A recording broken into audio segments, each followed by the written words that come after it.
मला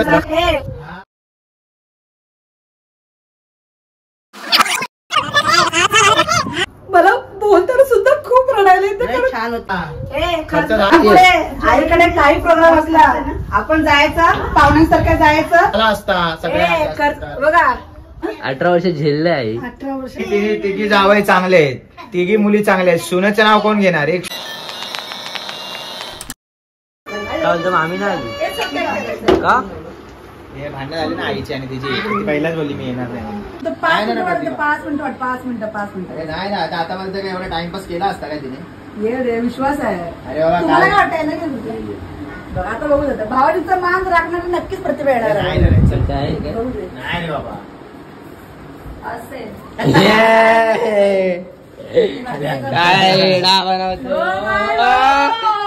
काय मामींचा आणि मम्मीचा लुक पाहू शकता.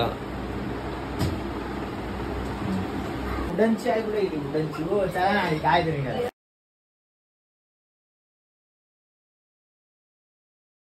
Hi friends, Shri Swami Samarth. स्वागत आहे आपल्या आरोग्य धुम्मा युट्यूब चॅनल मध्ये. आज 18 वर्ष संपूर्ण 19 वर्ष लागलं आहे आमच्या अॅनिव्हर्सरीला. तर त्याच निमित्ताने आई, प्रतिभा, संजोग, माझ्या मामाचा मुलगा, माझा भाचा, माझी फ्रेंड स्मिता बिझी आहे, सगळे आलेले आहेत. म्हणजे सासूबाई आहेत. काय बोलताय? तुम्हाला कशी सून भेटली? बरोबर भेटली की नाही? भेटले मस्त. 18 वर्ष झेलले आहे मी. 18 वर्ष झेलले आहे. 18 वर्ष झेलले. हो, झेलले म्हणजे काय झेलले? तू मला झेललीस, मी तुला झेलली. प्रेम आहे, प्रेम आहे. तू पप्पांचा संसार केलाय. तुम्हाला माझ्यात काय चुका आढळल्या घडवून? आई तू फक्त प्रतिभाला बोलेल.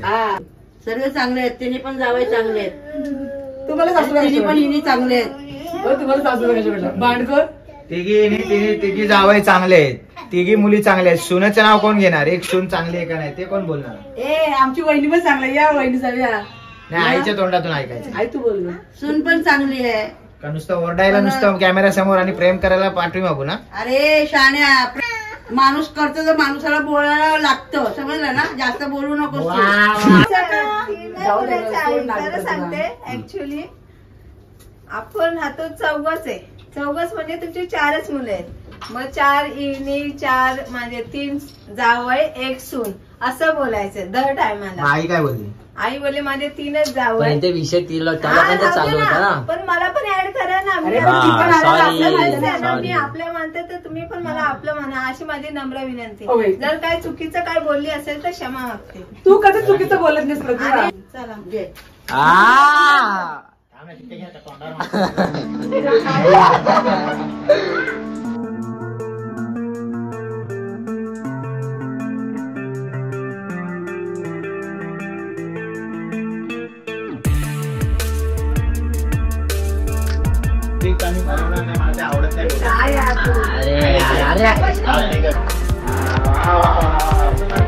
नवऱ्याला नाही आवडत, मग मामींना पण नाही आवडत.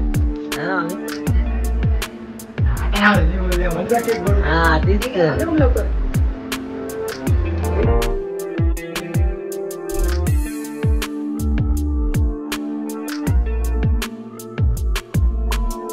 तर मी आज माझ्या 2 बहिणींना, 2 भाऊजींना खूप मिस केलेलं आहे. कारण माझी मोठी बहीण होती घाटकोपरला आणि आज शुक्रवार असल्यामुळे मुलांची शाळा वगैरे आहे, त्यामुळे तिला नाही येता आलं राहायला. कल्पनाताईंचा प्रश्न, भाऊजींची पण तब्येत थोडीशी वर खाली आहे, त्यामुळे भाऊजी पण नाही येऊ शकले. कल्पना पण जॉब वरती गेले, त्यामुळे तिला पण मी खूप मिस केलं. रविवार सगळी नक्की आली असती, ती पण आली असती, मोठे भाऊजी आले असते, माझी मोठी बहीण आली असती, तर अजून अॅनिव्हर्सरी खूप मोठी होती ना. ऍक्च्युली खरं तर काल होती आमची अॅनिव्हर्सरी. खर्च झाला असता बघा, खर्च विषय काढतो. खरं तर काल पहिला गुरुवार होता, दिवस पण चांगला होता. कालच आम्ही करणार होतो अॅनिव्हर्सरी. मग आई बोलली ठीक आहे आपण उद्याच करू अॅनिव्हर्सरी. मग त्याच निमित्ताने मग आज करून टाकलं अॅनिव्हर्सरी. तर आज मी एका व्यक्तीला खूप मिस करते, ती म्हणजे माझी भाभी. काय बोलताय? मला बोलताना सुद्धा खूप रडायला. छान होती, लय छान होती. बोलतात तर की म्हणजे देवासारखी ती माझ्या पाठीमागे उभी होती, पण आज ती या जगामध्ये नाही. भाभीला जाऊन माझ्या 1 वर्ष झाला. तिच्याकडे फक्त मी 2 वर्ष फक्त काम केलंय. बोलतात ना ती माझ्या नातातली ना गोत्यातली ना जात बाय कोण नाही, पण मग ते माणूस की माझ्या भाभीकडे होती. मी इतके वर्ष काम करते, सगळेजण असे खूप चांगले आहेत. म्हणजे मला मेडप्रमाणे अजिबात नाही वागवत, एक फॅमिली मेंबर प्रमाणेच राहते. पण ती म्हणजे बोलतात ना की मी बोलू ना तेवढं कमीच आहे तिच्यासाठी. ती तर मी मला बोलायला सुद्धा होत नाही, कारण तिने खूप केलं, खूप म्हणजे खूप केलं माझ्यासाठी. आणि माझ्या आईला सुद्धा माहितीये मुंबईमध्ये घर घेणं म्हणजे खूप अवघड असते, तुम्हाला सुद्धा माहितीये. पण ज्यावेळी मी विरारमध्ये घर घेतलं, मला भाभी एवढंच बोलली, सध्या लाइफ में अगर तू कभी भी घर लेगी कुछ भी होगा प्रॉब्लम, कभी भी डरना मत भाभी, तेरे पीछे साए की तरह रहेगी. मेरे लिए भाभी आपने मुझे बोली उतना ही मेरे लिए बहुत काफी. माझी फ्रेंड संगीता, म्हणजे आम्ही संगीत करा जॉब, ती सुद्धा आता ह्या जगात नाही राहिलेली आहे. तिचं सुद्धा मला खूप वाईट वाटतं, कारण मी तिला बघायला सुद्धा नाही जाऊ शकली. गावाला होती ना, कारण ती गावाला जॉब झाली. इकडे मला तिचं घर वगैरे काहीच माहित नव्हतं. मी तिच्या मुलीला बोलली होती, पण मम्मी इकडे आली की मला सांग, पण ती पण मम्मीच्या ह्याच्यामध्ये होती, त्यामुळे तिला काही नाही आलं सांगताना. त्यामुळे ती पण आज जगामध्ये नाही, कारण ती, मी आणि आमची भाभी आम्ही एका ठिकाणी होतो. म्हणजे खूप केलं भाभीने, तिच्यासाठी पण खूप केलं आणि माझ्यासाठी सुद्धा खूप केलं.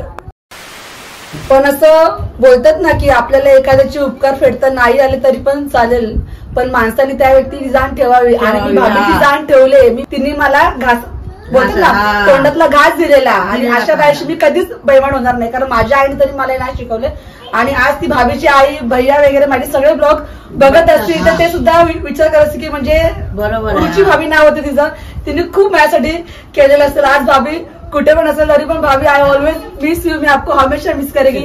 भाभीशी पूर्ण चॅटिंग आहे माझ्या फोनमध्ये, फोटोज वगैरे आहेत, खूप मिस बोलतात ना. अशी भाभी प्रत्येकाला मिळेल. आणि कमेंट्स मध्ये नक्की सांगा की तुमच्या पण लाईफ मध्ये अशी कोण म्हणजे व्यक्ती, अशी कोण व्यक्ती होती काय की म्हणजे आपण एका ठिकाणी, आपण ज्या ठिकाणी घरकाम करतो तर त्या ठिकाणी आपल्याला मेड नाही तर आपल्याला म्हणजे फॅमिली मेंबर सारखंच आपल्याला ठेवतात. नक्कीच तुम्ही सांगा मला कमेंट. तर आता जेवायला चालू करा. आम्ही तर 8 वाजता जेवतो, पण आता वाजत आले 11. काही बसतेस टाइम. आता जेवून जा, जेवून जा. मी जेवत नाही, तुला माहिती मी जेवत. हा प्रत्येक वेळा तो माझ्या घरी पूजा होती, टेरेसवरती जेवण होतं, तरी पण आला नाही. आणि आता पण तो तेच करतोय.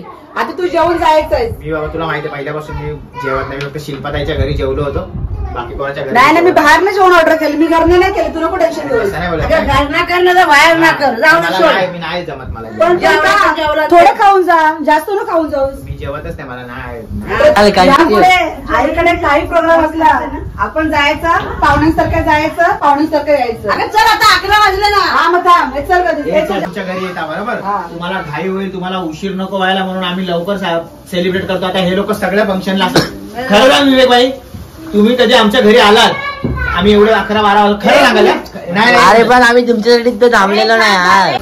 हे मला जेवण नाही तर परत उद्या ब्लॉग बनवायला घरी जाऊ. सब लोग स्वाद लेते हुए पनीर टिक्का बिर्याणी चांगली आहे, मी बनवली घरात. असं मी का बोलू.